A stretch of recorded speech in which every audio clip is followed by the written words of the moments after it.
Good to meet you.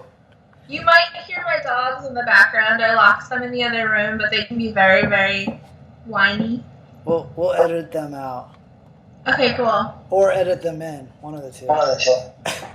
So you were approached season 6 and 7, and you turned it down. You turned it down because it wasn't convenient, or was there any other things going on in your head where you were like, I'm afraid that this is not the cool thing to do, or it might hurt my career? Well, up until 7, I hadn't actually seen Ink Master. I heard about it, and I think I'd seen 1 or 2 episodes, but I'd never really, I hadn't sat down and watched it all the way through. Right. So it's kind of on the mindset of it's not real tattooing. It doesn't really have anything. You know what I mean? I didn't really have I didn't really know anything about that world at all, which is, and looking back on it now, even going through season 8 and then also hosting a show, I still don't know very much about that world. Right. A lot of what they don't show you as a viewer is that, you get these, the viewer gets these tiny little clips that are all produced and put together and condensed, whereas we've spent this long time together, and so what the viewer doesn't get to see is, a room full of tattooers getting to pick apart tattoos and art, and, having those conversations. So the viewer only sees those moments of contention or those heated moments, but they, because it's not interesting to see all the intellectual debate or just talk about art in general or appreciation for each other's art. So, or I love Gia's tattoo. It's no, what don't you like about it? Tell us. Yeah. Tell us what you don't like. If you don't tell us, we will weave some conversations together to make people think you don't. So I definitely remember reading something about how you had went to art school in Portland, Oregon, was it? Mm-hmm. Yeah, for a short time, but yeah, absolutely. What school did you go to? I would agree with that. PNCA, Pacific Northwest College of Art. Gotcha. It's one of the few, I guess, colleges that have a full-on, or had, I don't know if they still do anymore, but illustration department that went directly, they have kind of jobs contracted, with Dark Horse Comics nice. And stuff like that right out of their program. So that's great. So how'd you like Portland? Well, it's kind of funny because I really loved Portland a lot for everything but tattooing. Right. So there's a lot of great tattooers out there, but ultimately it's an oversaturated market because of the way the state handles the industry. So they only accept schools unless you can prove you've been tattooing for, at the time that I was there, it was 4 years through taxes that you filed with the IRS. Right. Which, what tattooer has that or had that back then? Right. This is 10 years ago. So, but anyways, so, yeah, I wasn't really interested in the tattoo scene there, so I left for the East Coast. I did a traditional apprenticeship, which I didn't realize at the time was traditional in the sense that it wasn't they were harder to get because I kind of just fell into mine. So, yeah. And that was 15 years ago, and that was in North Carolina, and so by way of a bunch of different adventures and a couple of years, I ended up in Portland to go to school. A few things. So you were in Portland, Oregon. You went to school. How many years did you go to school there? 1. 1 year, and then what would you say that you spent a lot of time drawing or learning in that particular school? Well, I guess the main focus was illustration, and then honestly, I spent a lot of time in sculpture class. Oh, that's nice. Yeah, so I think if I had stayed in school and had not dropped out and went to tattooing, I probably would have switched more to sculpture. That's awesome. So, oddly enough, but yeah, tattooing was always kind of an accident in my life. But then you would have had to shift towards ZBrush and all this digital sculpting. And then you would have just been flying out to live. You would have been doing other people's stupid toy ideas and stuff like that. Which I'm so glad. that I still can say I know how to do one thing in Photoshop. Yeah, exactly. That's awesome. So yeah, thank you, tattooing. Yay! So who would you say some of the major influences are for your style? For tattooing, I guess definitely Ethel. Ethel, yeah. One of my, yeah, he's one of my favorites. And then, Lars or Loose Lips, definitely one of my influential. Tiny Miss Becca, Emily Rose Murray, all the new, the original OG neo-traditional artists that I was interested or introduced to. You know what I mean? Yeah. Lars Uwe. I've heard some fun stories about that guy. Yeah. I know, he actually just got an Instagram. Oh, did he? Oh, man. Recently, within the last week. I'm going to have to follow that because that'll be fun. Those guys have influenced your styles on the tattoo side. Is there any artists that you feel like outside of the tattoo world that you're really inspired by? Well, I'm really bad with names in particular. I'm actually more inspired by design and textiles. I like the feelings of certain things. So, I collect pictures and images of fabrics and different textiles, as well as I like a lot of sculpture, like I mentioned before. Yeah. And then anything of the Art Deco kind of period, as far as lines, I guess you could say. Right. So I'm very much into lines. Nice. So. Yeah. So are you one of those artists that's you have to have lines all throughout your tattoo, or else your tattoos will fall apart? Yeah, absolutely. The more lines, the better. Probably too much sometimes. I've actually gotten to this point, I think, in my age and in my career, where I'm less concerned about, I want these tattoos to look as good as possible. Yeah. Of course, I have my own drive, and I want to get better, and I want to draw more. But at the same time, I'm more okay now than I was before allowing things to slide if my client wants it, right. Because it's more of an understanding that it's not my job. It's my job to educate and to give my professional advice. But at the end of the day, I want to give that person what they want. Right. You know what I mean? And so I'm more likely to be well, if you want it that small, okay. I also read that you used to work at Art Machine in Philly. Was that with Tim? I did. Yeah, Tim. I love Tim. He's great. Yeah, he's awesome. He's a weirdo. I like hearing all his little rants and stuff. So how long were you there? Let's see. I think I was there for 2 years. 2 years? Yeah, 2 years. I got there right around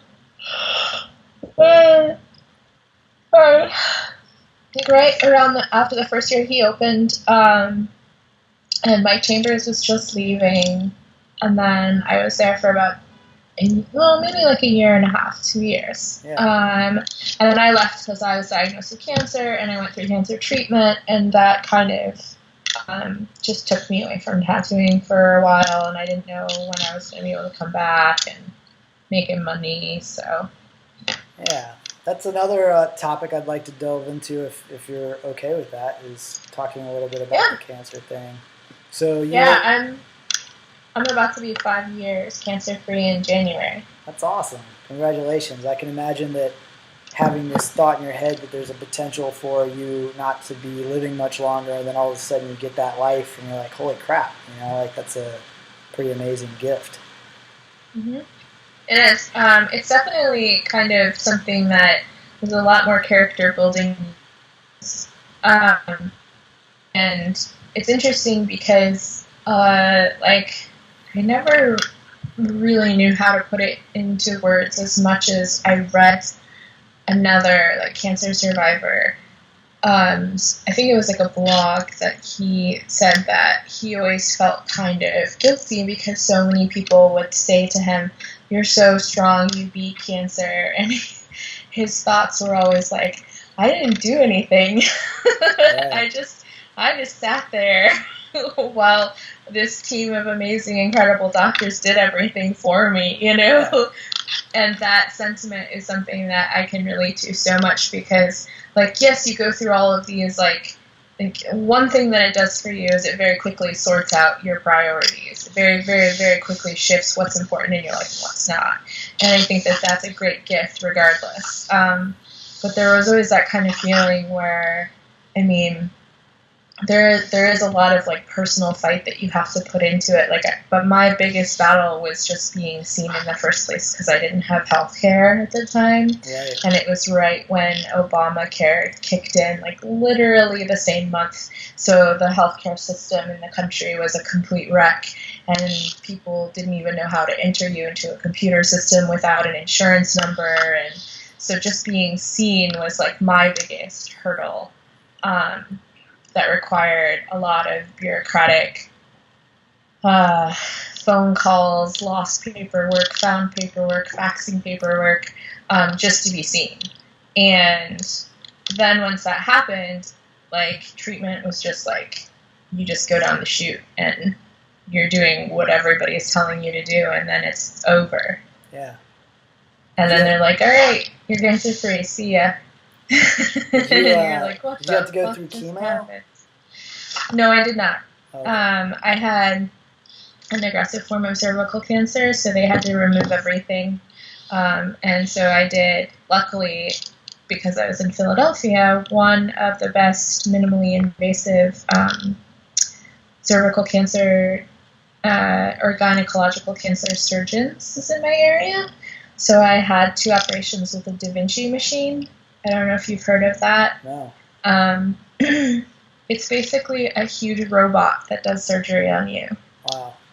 So my surgeon is in another room, and the whole thing is remote control. Oh my God. And then there's a surgeon and assistant and an anesthesiologist with me, and there's 5 incisions in my abdominal area, and then there's 5 robotic arms that go in me. And then they work microscopically to remove everything and sew everything and cauterize everything inside. Holy mackerel. It's insane. That's some futuristic shit right there, man. Yeah, it's called the Da Vinci. Wow. That's awesome. And it looks like a giant spider. So they went in there and they cut all this stuff out, and then that was it? Mm-hmm. Well, then you have to wait for pathology. And funny enough, so my surgery is supposed to be about 4 hours, and they had to keep me on the table for 7, because normally what they do is when there's a surgical option, they remove the cancerous organ or tissue, and then they also harvest all of your lymph nodes in the area. So if anything's metastasizing, they'll find it within a lymph node dissection. So they send that off for pathology, and then we'll usually find within a week or 2 if they haven't seen any cancer anywhere else, if they found anything else. So, but when they had me on the table, my lymph nodes were covered in a blue and black substance. Oh, no. So they had never seen it before, so they rushed the pathology, and they kept me on the table until they found out what it was. And the pathologist was like, oh, it's just tattoo pigment. Wow. That's interesting. I've heard that before, but I've never actually had anybody who could, solidify that what I've heard. So that's pretty interesting. And so, did you talk to him at all about that? Is that something that all of our lymph nodes have in them, or is it only lymph nodes close to a tattoo, or?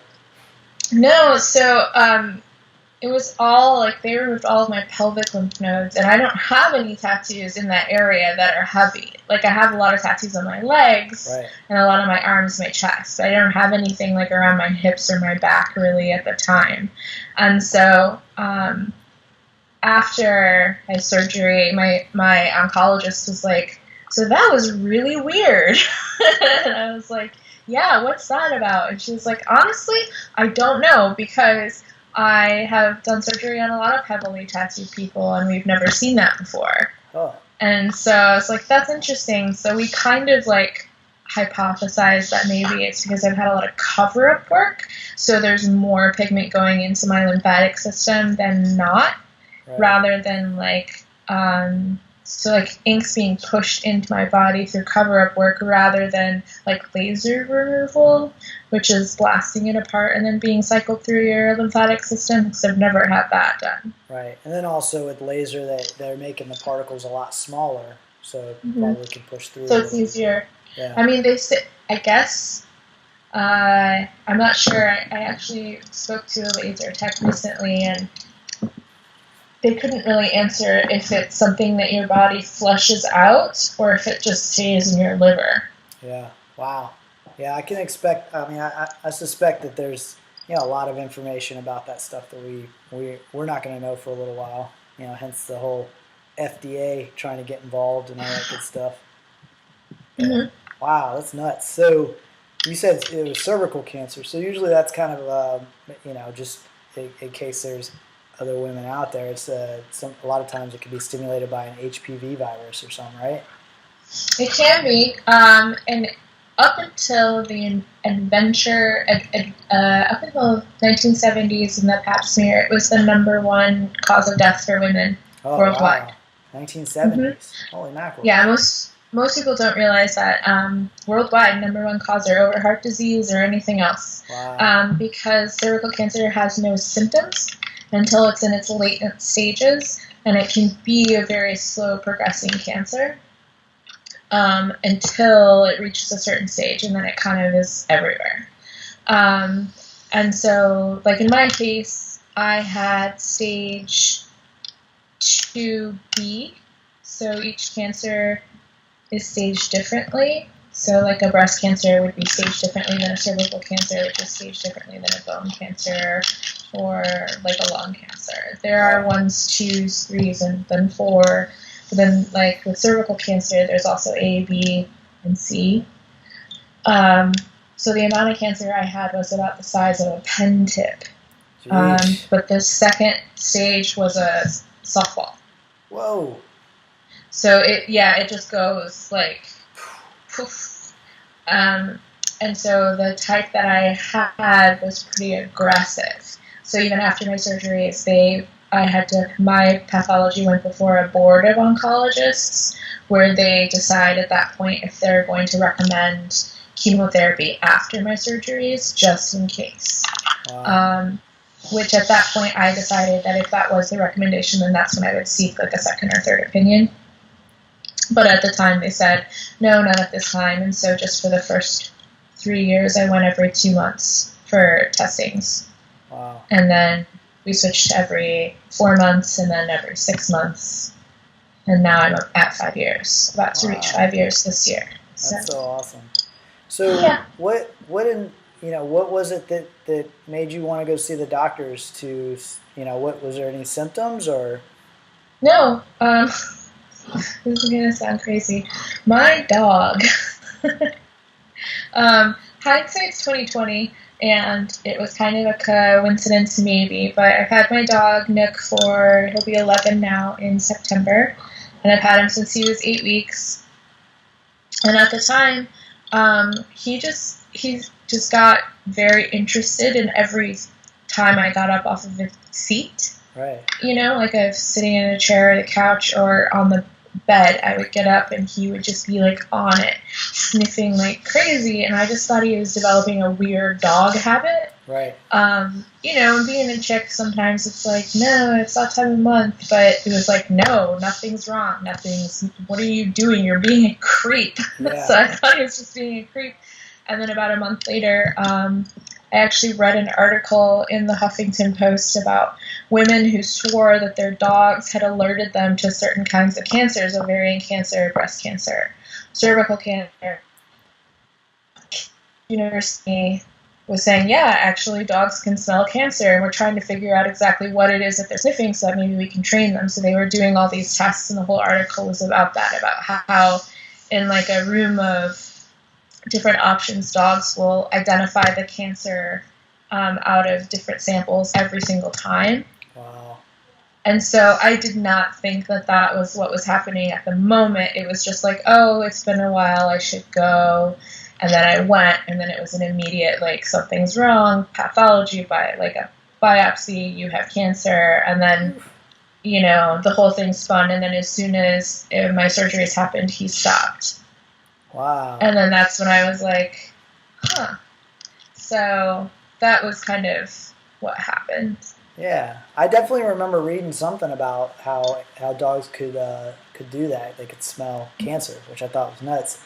And then I also met this girl at the Apple store, and she had this thing where she would like pass out randomly. So she had a dog with her who's been with her forever, and apparently whenever she's about to pass out, like 60 seconds before she's about to pass out, the dog will kind of jump on her and start like giving her a lot of attention.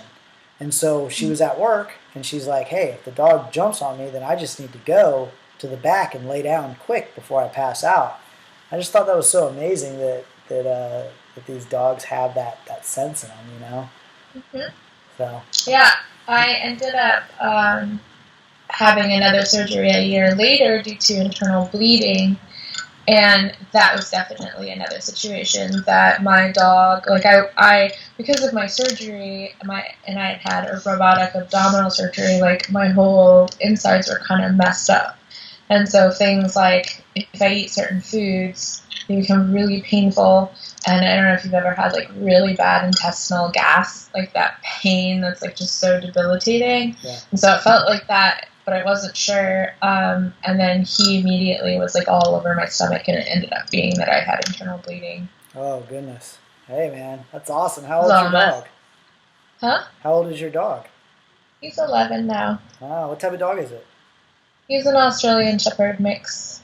Oh, I have no idea what that is. Is it like a German Shepherd mixed with an Australian Shepherd? Yeah, he's like, I could show you, but he'd start crying. No, I don't want him to start crying. He's very cute. He's like black and fluffy. You can send me a picture of it, and then if we end up putting this segment in the interview, then we could flash it up on the screen or something. Yeah. Yeah. So, wow, that's pretty fucking awesome, man. That's great. And I'm sure having him around, knowing that he's kind of looking out for you at all times, and now that you're attentive of it, is pretty rad. He makes me a little paranoid. Oh, right. Sometimes, because he's getting senile, he's getting older. So when he starts acting weird, I'm like, are you having a senior moment, or are you telling me something? Right. Do I have cancer again, or I know. internal bleeding, or yeah. I guess on that note, yeah, it would be a little stimulate a little bit of paranoia. Mm-hmm. So I wanted to ask you: have you taught before? Like taught tattoo, like taught how? Have you taught a class? Anything? I mean, yeah, I guess I have. I used to teach like middle school students when I was in high school. Oh, that's cool.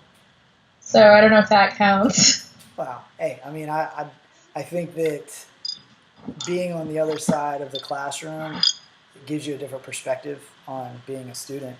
And, you know, I think that obviously the more practice you can get, the easier it is to have that seat within the class. Mm-hmm. So what do you plan on teaching at the Richmond Tattoo and Arts Academy? Well, I would really like to teach something involving the wonderful concept of composition within tattooing. Yeah.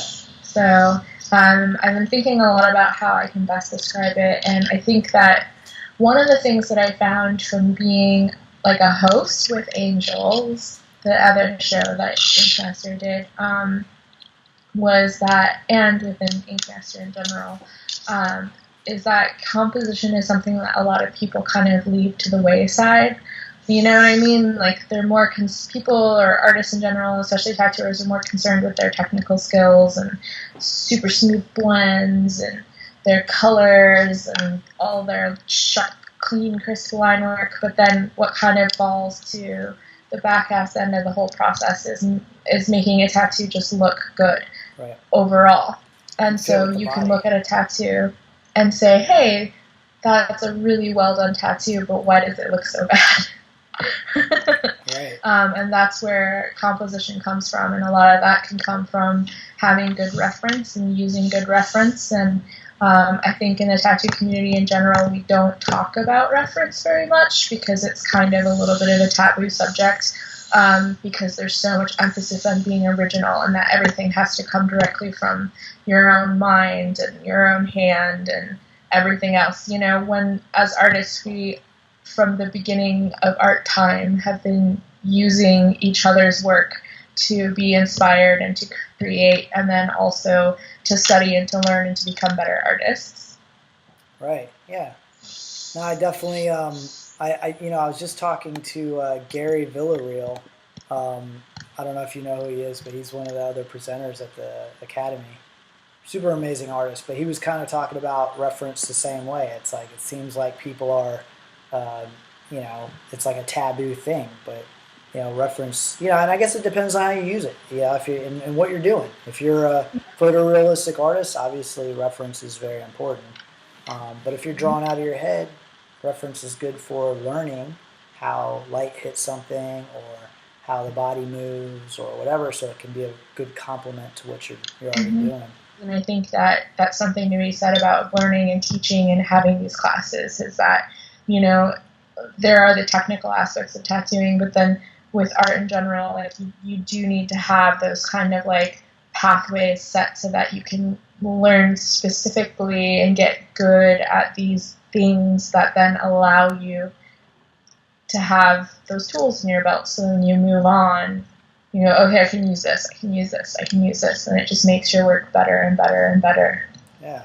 When you presented me with the opportunity to kind of teach a class, it's one of the very first things in a long time that I was like, absolutely, because I love the idea of at least just having these open debates and discussions with other artists about, about learning and continuing to grow as artists, because that's what's important. And the only way that we're going to continue to keep up with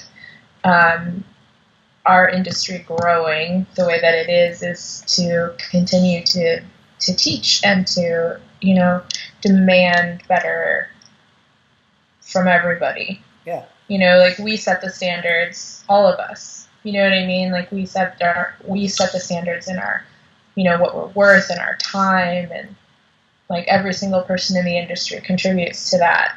Sure. And so even though they say like a rising tide raises all boats, it's still going to be how much work you put into it that's going to make what you get out of it. I love learning. I'm open to new things. I like new technologies. I mean, art and art's art, tattooing's tattooing. They're the same, but they're also different. There's just I don't know. It's just an interesting time to be a tattoo artist. Well, I also found early in my career that the people who put up the most friction in trying to help me move forward were the ones who weren't as talented. It's always the artists who aren't intimidated by you are the ones that are going to help you out the most, and the ones that are most intimidated by you are the ones that are going to hold you back. So I think that at least when I started tattooing, I think there was a lot of, not just against me, but against this whole like artists moving into the tattoo world, there was a lot of friction from the people who weren't really into art, they just like tattoos. And I think that struggle is still there a little bit, but it's not as prevalent as it used to be.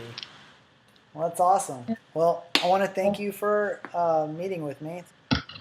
Thank you. I hope I answered great questions and didn't just ramble about nonsense. No, I think I probably talk too much. I feel like that's always been my concern with having these interviews is talking too much and allowing the person who's talking to talk. Well, that's great. Yeah, thank you. And I'm super looking forward to seeing you at the show. And yeah, me too. I'm excited to hopefully show you a tattoo convention that's a little bit different than all the tattoo conventions you've been to. I would love that. That'd be awesome. Thank you so much. Thank you so much, and we'll see you in 59 days. Awesome. Hi, my name is Gia Rose, and I can't wait to see you at the Richmond Tattoo Arts Academy.